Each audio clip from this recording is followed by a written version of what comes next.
Living a New Life. Musings of the Day. The Way Home. I was asked recently how I found home. The question came from someone who saw one of my posts and was feeling lost in the forest.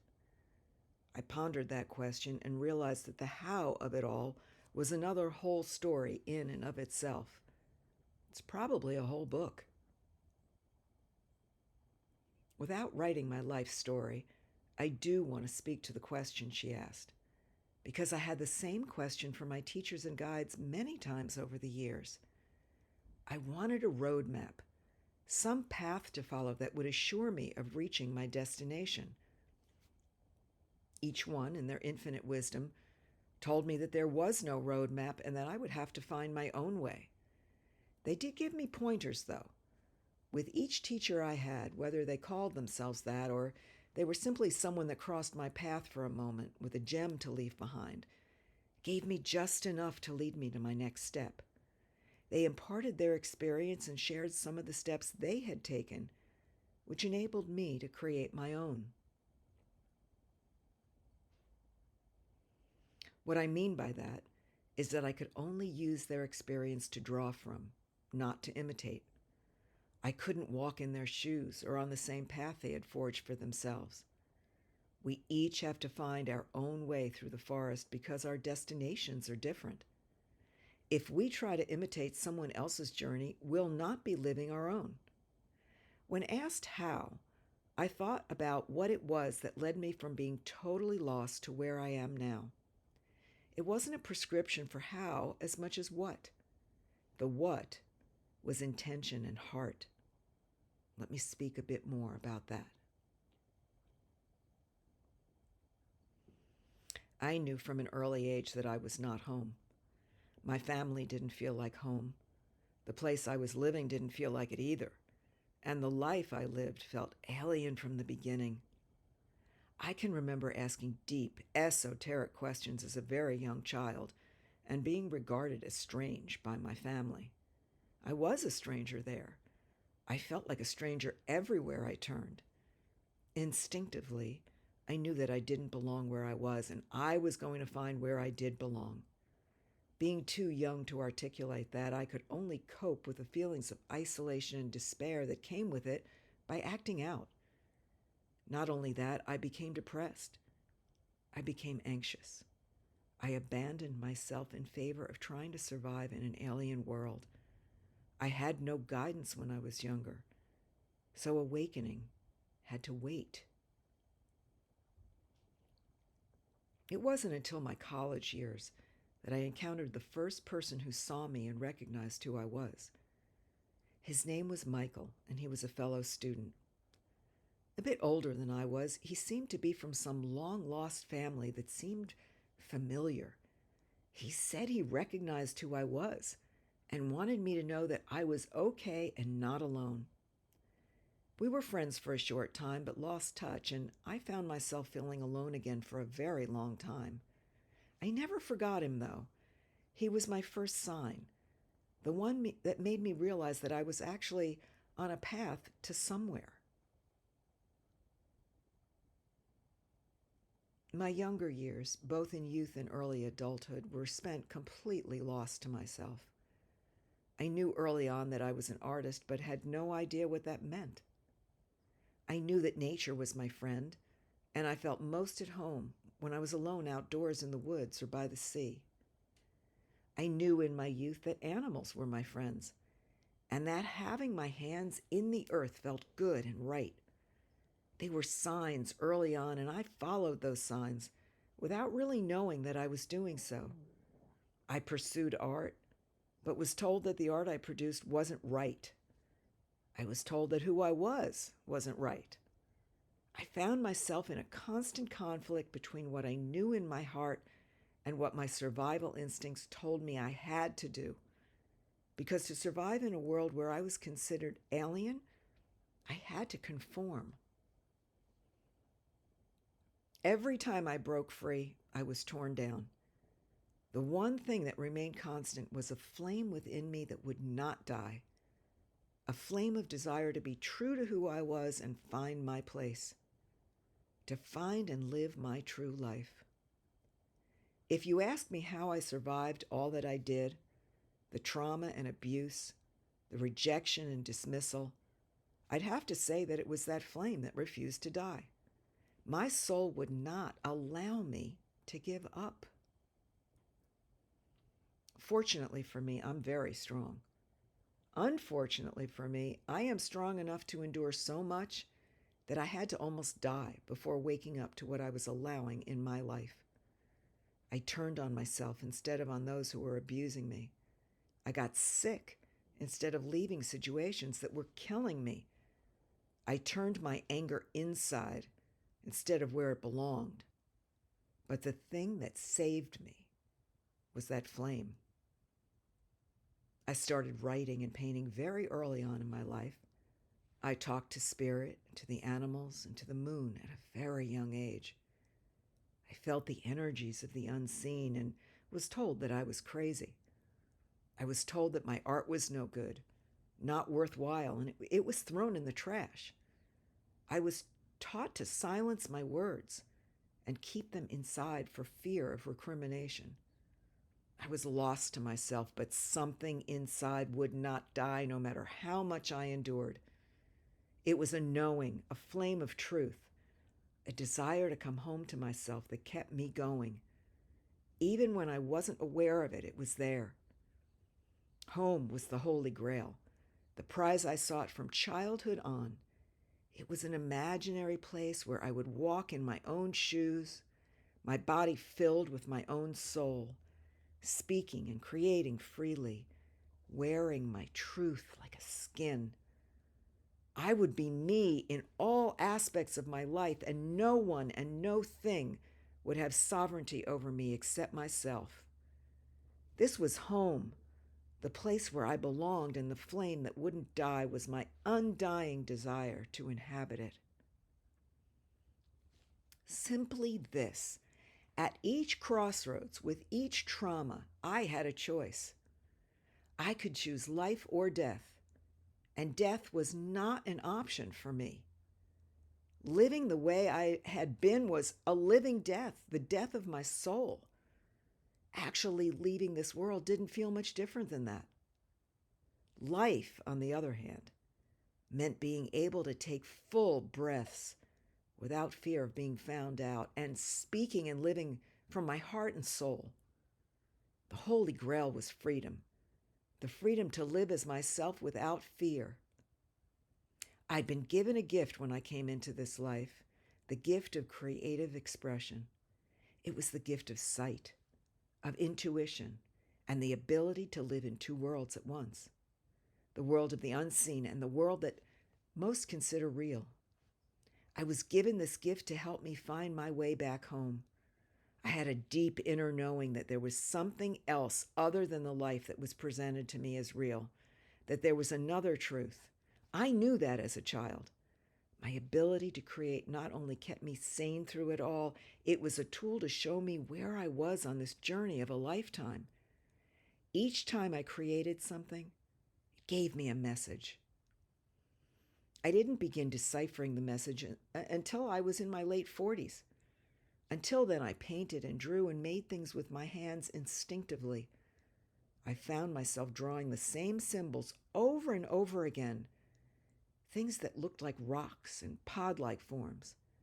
They began coming through me in my 20s in the midst of a tumultuous relationship. I had no idea what they were, and when I showed them to others, they were dismissed as trash, certainly not art.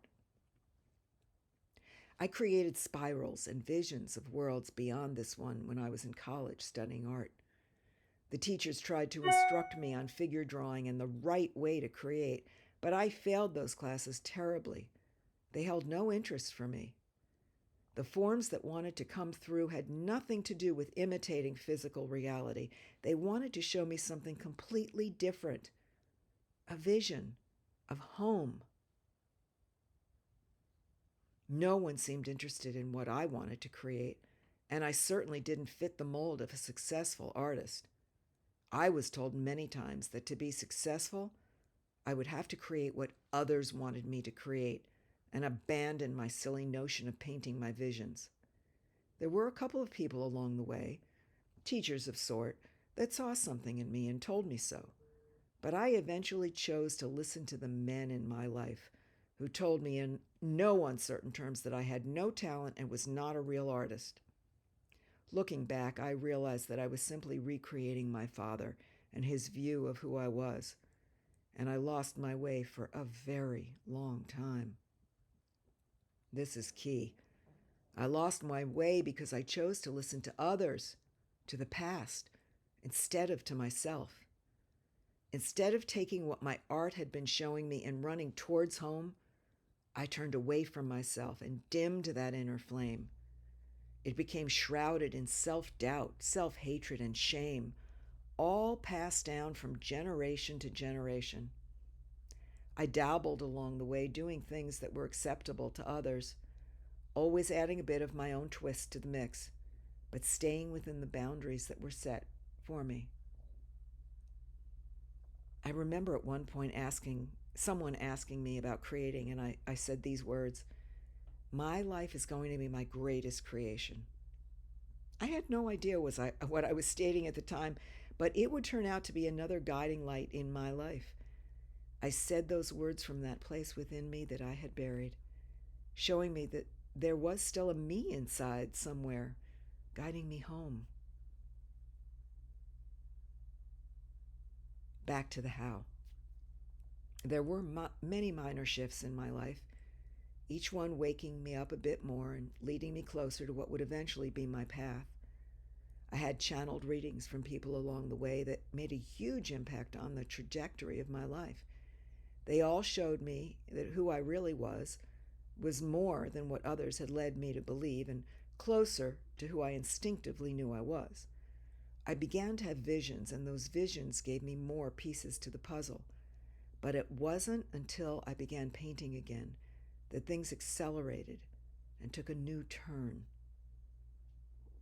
After having left my art behind for almost 20 years, I had a severe car accident that took my ability to do the work I'd been doing for a very long time.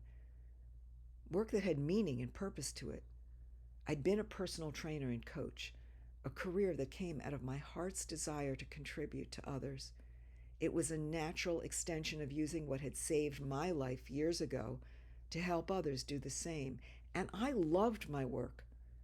No, it wasn't art, but the truth is that I used the sight I had as an artist to work with my clients in a very unique way.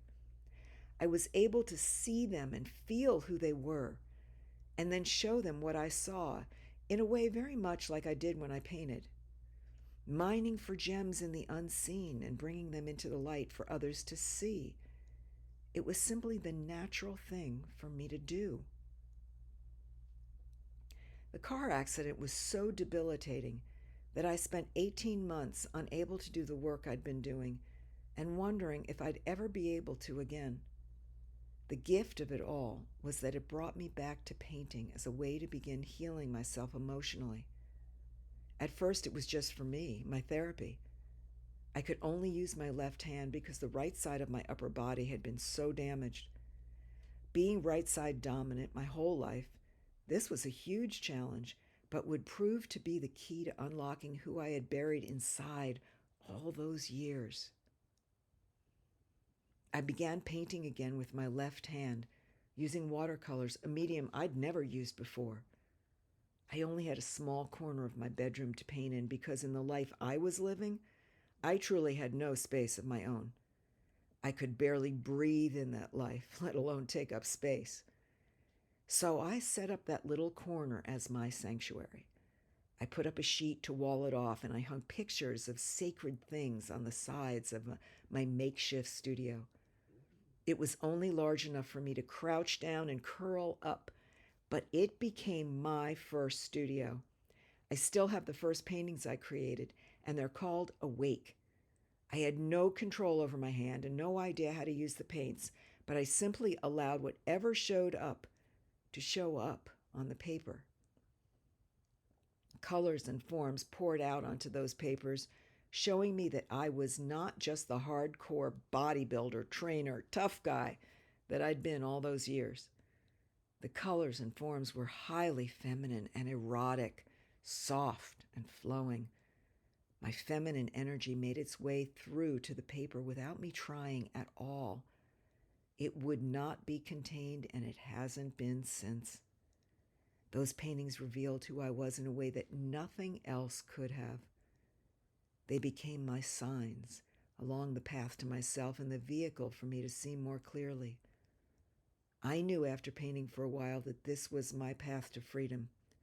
I didn't know how, but I could no longer turn away from it. The artist in me was not going to be silenced again. When I was approaching 50, I painted a series of paintings unlike anything I had ever done. They were a series of images of pregnant women with embryos inside. Swollen bellies and pendulous breasts protecting these tiny little seeds of possibility. It was then that I knew I could not turn away from the sign they were presenting me with. It was time to leave my abusive marriage and free myself. I was waiting in there to be reborn, and it was time. After that, the signs came quickly. I did leave, and even raising my son alone and working 7 days a week, I managed to keep painting and writing. My body had healed enough from the car accident to go back to training and leading my programs. I worked endlessly to create a life for myself and my son. Every spare minute was spent painting and writing. I was having visions again, and I experienced some very dark times. Terror plagued me, but I never showed it. The only thing that got me through were the images appearing in my work, because they seemed to be telling me that there was something more than what I was experiencing, something to hold on to. It wasn't until I became deathly ill a few years later and had to stop working that I turned to painting and writing more fully. Unable to work and support myself, unable to be who I'd always been for others, I found myself totally lost again. I spent most of my time going to doctors and having tests, and the rest of it immersed in my art. My mother was dying at the time. I had no family to turn to except my soon-to-be husband. I was lost and afraid and in pain, and the only thing that saved me were the moments I got to paint and write. Poetry and parables came through along with my paintings. They showed me that there was a world inside me that desperately needed to be revealed. I was lost, but strongly and powerfully guided by what was being shown to me through my work. While I was a trainer, I had the experience of someone coming to my studio to talk to me about marketing my business. He was a contact through one of my clients. He walked into my studio, saw the paintings I had on my walls, turned to me and said, "You shouldn't be a trainer. You're an artist. This is what you should be doing." I knew he was right, just like I knew when other signs had appeared that they were guiding me somewhere else. But I wasn't always ready to follow. It took me a few years and losing everything to illness to be willing to follow this one. Without my identity intact, the one that others gave me validation for, I had nothing except myself and my art. No one else knew me as an artist. I was the tough bodybuilder, trainer, coach that everyone turned to for help and advice. Suddenly, I was nothing. No one. I could barely stand on my own 2 feet, literally. So how could I be what I used to be for others? It took losing all of who I was, who I had been, to put me firmly on the path of being who I truly am. And it took years of illness and debilitation and feeling alone and lost to wake me up to myself. It took being dismissed again, thought crazy again, feeling alien again to find my place. I had to work through all of what I'd experienced in childhood all over again as an adult with the one person that truly mattered to me, to be able to stand my ground and be who I am. It took almost 20 years. The thing that guided me and saved me was my art. It continually showed me who I was at every turn. Each painting was like a snapshot of my soul's journey and where I was on my path, revealing the depth of what I could not see with my eyes. Each dive into the darkness of my soul came out on a canvas or in my writing. As I became sicker and no doctors could help, I also became more reclusive, and my art my only companion. It was in my art that I could be fully myself, revealing all of my darkest secrets without anyone else being able to decipher what they were. Painting was my therapy until I found a gifted therapist to walk beside me. There were a procession of helpers along the way, each leaving me with a bit more of myself, each showing me another aspect of my truth. My Holy Grail has been guiding me to it all along. My art has been the major vehicle for me to see and process my journey to it. Long ago, I knew that finding it would happen in my 60s, not before.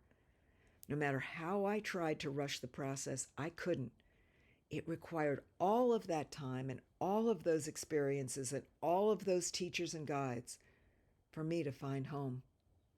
And finding home means finding myself, fully inhabiting myself without apology, without justification or explanation. It means living in the place where I know I belong, living a life where I'm sovereign, and being in a place where I can share all of my experience and wisdom with others. That is my Holy Grail. Healing my body from this long and arduous journey is on the table now. But it's no longer about dealing with illness to show me who I am or strip away what is not true. It's more about repairing the damage to a war-torn body from a trek through dangerous territories. How did I find home? What part did my art play? I had to find my own path, one that no one else has walked. I needed guides who had done the same. I needed the willingness to let go. I needed all of the strength, courage, and heart that I had to bring to the process. And my art showed me the truth at every turn. It showed me who I was when I couldn't see through the darkness.